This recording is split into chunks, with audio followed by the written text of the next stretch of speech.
Et je vais vous dire une expérience que ma femme avait fait, que moi j'étais hors d'église.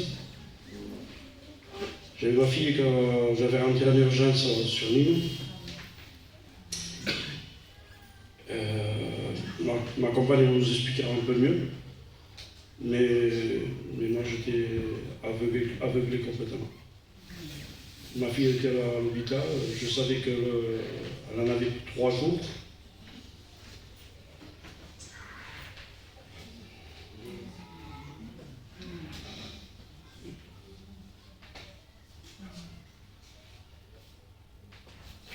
Loué soit Jésus. Jésus soit Dieu, alléluia. Voilà, c'est qu'elle le temps nous avait annoncé une mauvaise nouvelle et il disait, madame, c'est très grave et elle ne va pas s'en sortir. Et c'est vrai qu'en tant que fille de Dieu, je croyais à la prière. Je croyais sur mes frères, sur mes sœurs. Sûr que je croyais au Seigneur, mais ce que je veux dire, c'est une force. L'Église est quand on prie, surtout dans des moments très difficiles. Et ce cas-là, il est vrai que ça nous dépassait. Et ça restait quelques jours comme ça, en attente. Et ma fille était en réa et j'avais dit à ma fille, je dis, fais la paix avec Dieu. C'était pas évident. J'avais dit à ma fille, fais la paix avec Dieu. Et ma fille me disait, ma, si je dois partir, c'est pas un souci, je m'en vais avec lui. Alors ça me fortifiait que ma fille était en paix avec Dieu. Et les jours qui suivaient, j'avais fait une prière au Seigneur, un cœur de mère, en disant, Seigneur, tu ne vas pas au-delà de mes forces. Et là, pour moi, c'est la vie. Puis il en secours. Alléluia. Ne laisse pas mes enfants qui soient petits enfants, qui soient des orphelins. Et je bénis Dieu. Parce que dans tout ça, lui, il s'est élevé. Les docteurs, le lendemain, ils n'ont rien compris. Je vous assure. Qu'il a même dit que c'était un miracle. Gloire à Dieu. C'était un miracle. Oui, c'était un miracle. Amen. Alléluia. Le Seigneur soit de ma vie. Et toujours à choper la lumière. Voilà pour vous dire, dans les bons et dans les mauvais mots, il est présent, il est fidèle, il est incomparable. Gloire à Dieu. Plein d'expériences que nous avons fait, des frères et des sœurs, plein d'expériences dans tous les domaines. Et je sais que dans l'église, il y a des modèles. J'ai des sœurs qui sont des modèles, qui sont passées par des cas. Il n'y a que lui pour me sauver des cœurs. Amen. À lui la gloire. Gloire à Dieu. Qu'une expérience personnelle de Paul va faire dans sa vie. L'apôtre Paul, c'est quand même pas n'importe qui. C'est celui qui a écrit quasiment tous les épîtres. Et c'est un homme qui eh bien, est un pilier dans la parole de Dieu. Un exemple. Je ne sais pas si on pourrait se permettre de dire qu'après Jésus-Christ, il est le modèle par excellence dans le Nouveau Testament. Il est celui qui réellement eh bien, a écrit tous les épîtres et nous a donné la ligne de directive concernant la doctrine de la parole de Dieu. Mais ce grand homme de Dieu, un jour, va faire une expérience personnelle. Et il va la raconter dans cette épître. Et peut-être cette expérience, c'est l'expérience que tu fais en ce moment dans ta vie.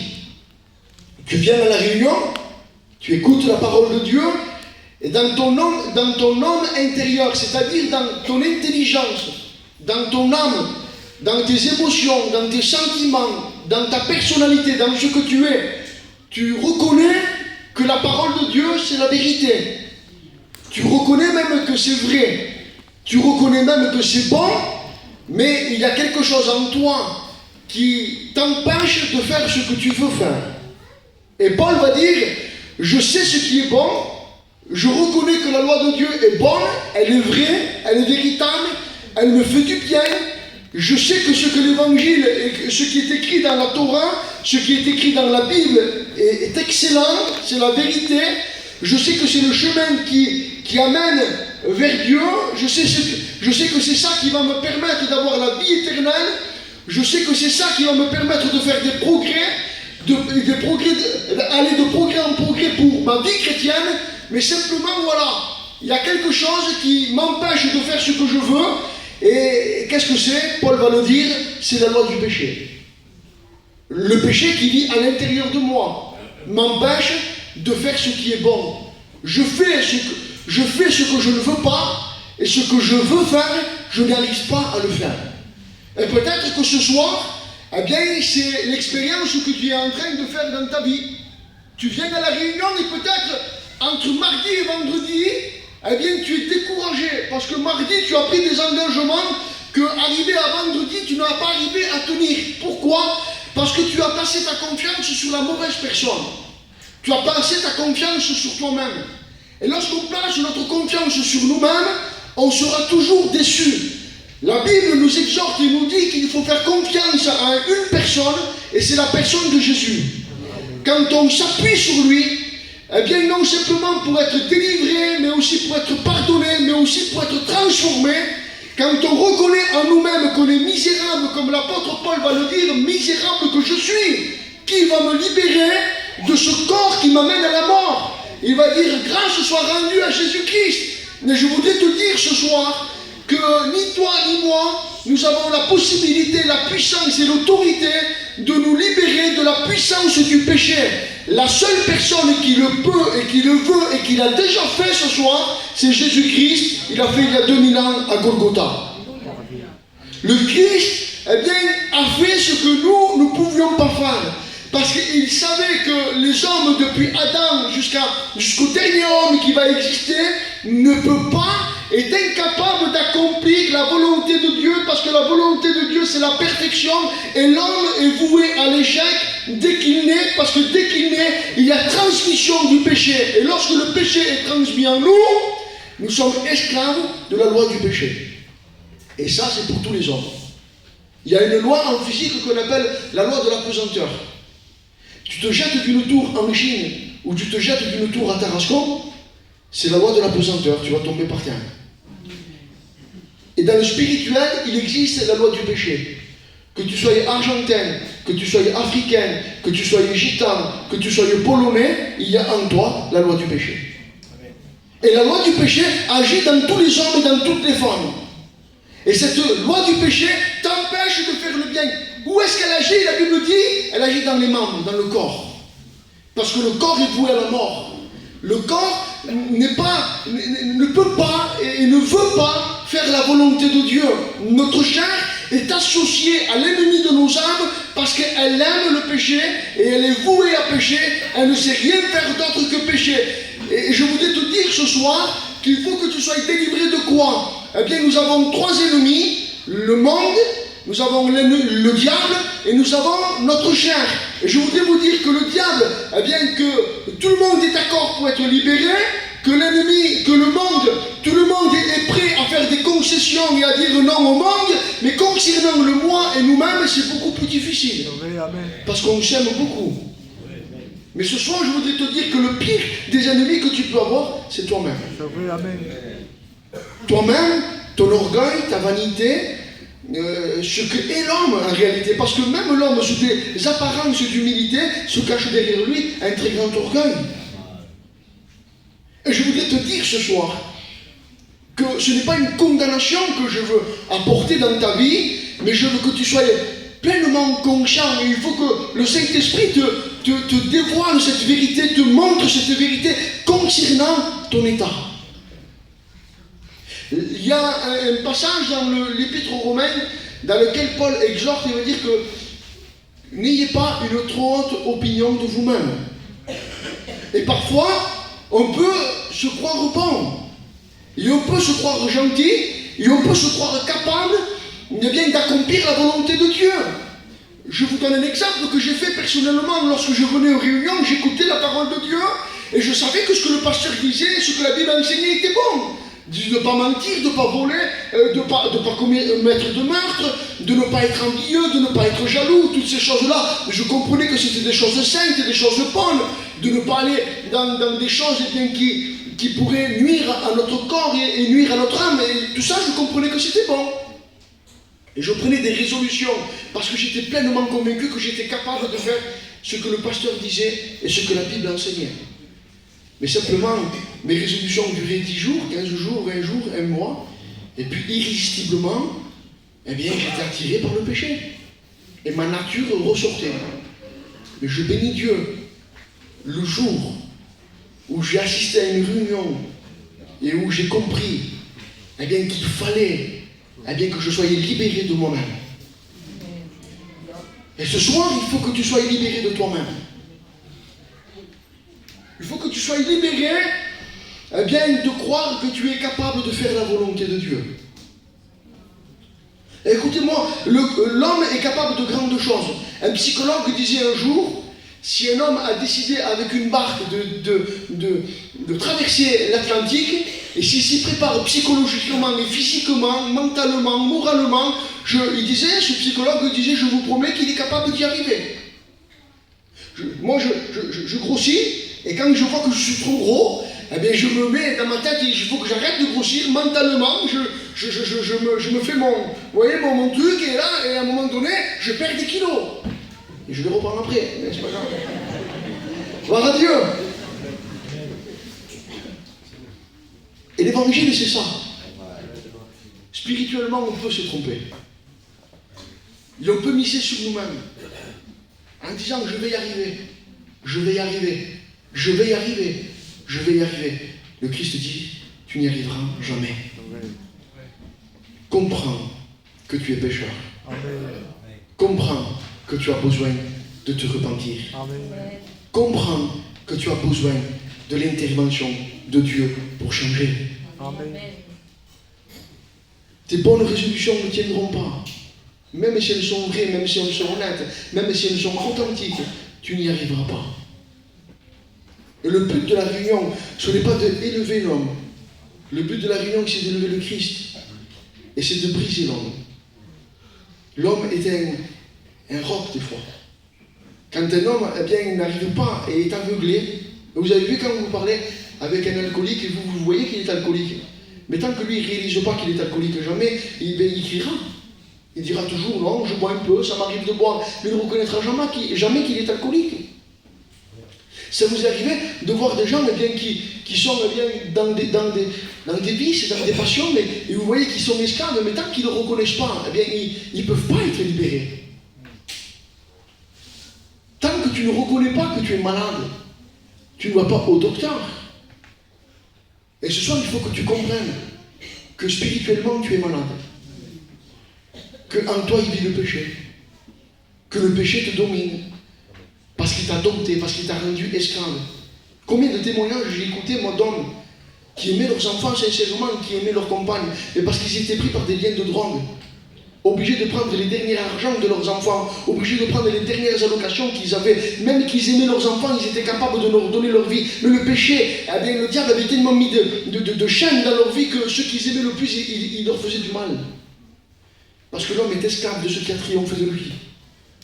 Et le péché, n'importe quel qu'il soit, que ce soit un péché, aujourd'hui on dit des péchés mignons, il n'y a pas de péché mignon, il y a le péché. Et le péché reste le péché. Oui, amen. Et si ce soir tu es esclave du péché, si tu réalises dans ton fort intérieur que l'évangile c'est la vérité, que la parole de Dieu, eh bien c'est la vérité, mais que tu n'y arrives pas ce soir, eh bien je voudrais te dire quelque chose dans cette réunion.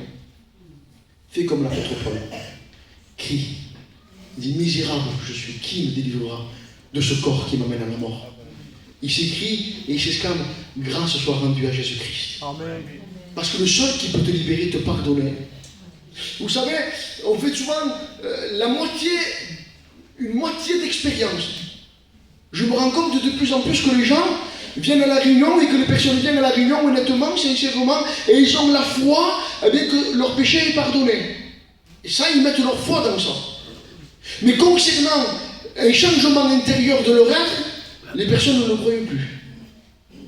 Parce qu'ils ont vécu des temps tellement d'esclavage, tellement des temps de défaite, tellement des temps où ils ont toujours retourné à ce qu'ils avaient vomi, excusez-moi l'expression, qu'ils n'arrivent plus à croire que le Christ est capable de les libérer. Mais ce soir, l'évangile, le Dieu que nous avons, n'est pas un Dieu qui fait les choses à moitié. Il pardonne le péché, mais il te pardonne non plus pour que tu vives dans le péché, mais il te pardonne pour que tu vives dans la sainteté. Et parce qu'il sait que tu n'as pas la capacité de le faire. Alors, au même instant où il te pardonne, si tu le crois, il change ton cœur et il te donne un cœur capable de faire sa volonté. Un cœur capable de dominer sur le péché. C'est ce que Ézéchiel chapitre 36 dit. Je leur donnerai un cœur nouveau, un esprit nouveau, dans lequel la loi sera inscrite dans leur cœur. Et lorsque quelqu'un est né de nouveau, lorsque quelqu'un a compris, il est brisé par sa personnalité, il sait qu'il est incapable de faire le bien et il crie au Seigneur et dit Seigneur, viens au secours de ma vie, je suis incapable de faire le bien, je veux faire le bien mais je n'y arrive pas. Le Christ vient, le libère et le pardonne. Et à l'instant même, il devient une personne changée. Il sort de la réunion, c'est plus le même. Sa vision a changé, son cœur a changé, ses ambitions ont changé, son vocabulaire a changé, son regard a changé. Combien d'expériences nous avons entendu au milieu de nous que des hommes sont venus à la réunion, ils sont rentrés chez eux, leurs compagnons ont dit tu as rencontré le Seigneur, parce que ça se marque. Il y a un sceau de Dieu lorsque quelqu'un réellement change. Il y a une marque de Dieu lorsque quelqu'un est bien changé et transformé. Ce soir, le Christ peut te libérer. Amen. Et je voudrais te dire ce soir, ne compte pas sur toi. Ne compte pas non plus sur le pasteur. Parce que le pasteur ne peut pas changer ta vie. Il ne peut pas changer ton cœur. Le pasteur annonce la parole de Dieu. Il est là pour t'aider, te donner des conseils. Mais vous savez, à un moment donné,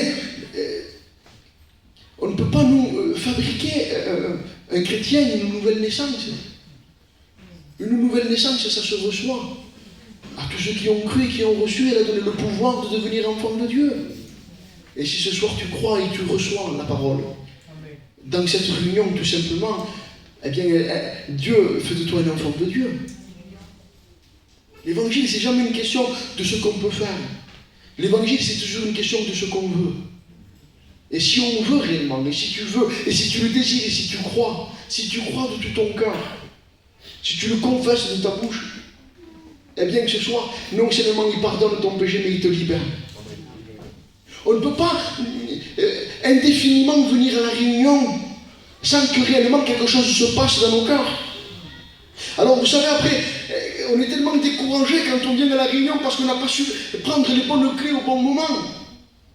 Eh bien, on se décourage et on quitte l'église parce qu'on se dit, ça fait des mois, des années que je viens et rien ne change. Alors, après, on se fait des logiques et on se dit, mais c'est la faute peut-être du pasteur, c'est la faute peut-être du chrétien, c'est la faute peut-être parce que des cantiques, et c'est la faute. Non, c'est la faute de personne. C'est la faute que il faut que tu saisisses ce soir. Que tu ne peux pas. Que Dieu te demande quelque chose que tu ne peux pas faire. C'est quelque chose, ça, même. Comment alors je vais arriver à le faire?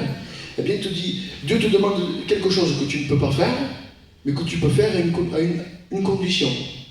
Laquelle? Que tu le laisses faire. Alléluia. Amen. Amen. Et ça alors, Dieu me demande quelque chose que je ne peux pas faire. Exactement. Dieu te demande quelque chose que tu ne peux pas faire, que tu peux faire qu'à une condition, de le laisser faire. Alléluia. De pleurer sur ton péché, sur ton incapacité. Tant que tu ne réaliseras pas que tu ne peux pas, tu vas te borner à un mur. Mais ce soir, au nom de Jésus, le Saint-Esprit te révèle cette vérité. Que le Saint-Esprit te convainque de péché, de justice et de jugement. Amen. Et que tu puisses ressortir de cette réunion, non simplement pardonné, mais libéré de ton péché, changé, transformé, né de nouveau. Amen. que tu peux se devenir un témoin vivant sans parler. Je te promets qu'un chrétien, ça se voit. Ça m'arrivait, moi, eh bien, de marcher dans des villes, dans des endroits où je ne connaissais pas. Dans un supermarché, croiser une personne que je ne connaissais pas, on s'est regardé et on a vu tous les deux qu'on était chrétiens. Tu es un frère, oui, je suis un frère. On s'est reconnus. Il y a une marque, il y a quelque chose. Il y a un sceau de Dieu sur quelqu'un qui est né de Dieu. Un gitano se metèche, tu vois un gitano aux États-Unis ou tu le vois n'importe où, tu reconnais eh bien que c'est un gitano. Tu le vois, c'est marqué. Il y a quelque chose. Tu ne sais pas quoi, mais tu le vois. Dans l'évangile, c'est pareil. Un frère, quelqu'un qui est né de nouveau, ça se voit, ça se note. Alors ce soir, je ne vais pas aller beaucoup plus loin. Simplement, peut-être ce soir, c'est le temps pour toi de sortir de certaines forteresses. La forteresse de l'orgueil. La forteresse de « je vais y arriver ». L'évangile, ce n'est pas une compétition. L'évangile, vous savez ce que c'est? Excusez-moi du mot, et moi je suis le premier. L'évangile, c'est pour les ratés. Et je suis un raté, moi. Dans ma vie, je n'ai jamais réussi à rien faire. Mais je bénis Dieu. Parce que ce que j'ai jamais réussi à faire, le Christ l'a fait dans ma vie. Et ce soir, peut-être que tu n'as jamais été quelqu'un d'exceptionnel dans le monde. Mais ton nom, ce soir, peut être inscrit dans le livre de vie. Amen. Et ce que tu n'as jamais arrivé à faire dans le monde, ce que tu n'as jamais été, eh bien, quelqu'un de connu dans le monde, tout à coup, ton nom dans le ciel peut être connu. Pourquoi? Parce que tout simplement, tu as reconnu, eh bien, que tu n'es rien. Et parce que tu es rien, eh bien, Christ peut faire quelque chose avec toi. Amen. Alors, on ne va pas aller plus loin. On va simplement chanter un cantique.